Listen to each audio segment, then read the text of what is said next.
Hey guys, what is up? In today's video, we're going to show you how to fix FIFA Mobile Server Busy Error. Are you looking for a quick guide on how to fix FIFA Mobile Server Busy Error?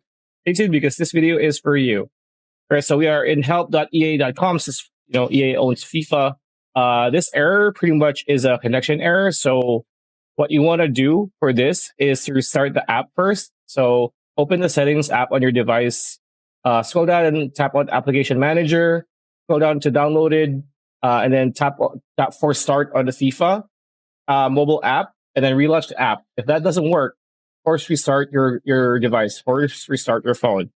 So it varies for different devices, and you probably know how to restart your phone, right?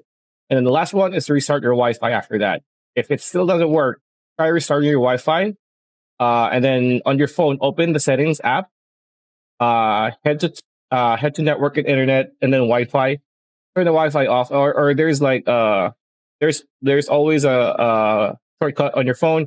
Do that after you restart. Turn off the Wi-Fi on your phone, then turn it back on, and that should do the trick. And that's pretty much it. That's the video. Hope you liked it. Like, comment, share, subscribe, ring that bell icon. We'll see you on the next one.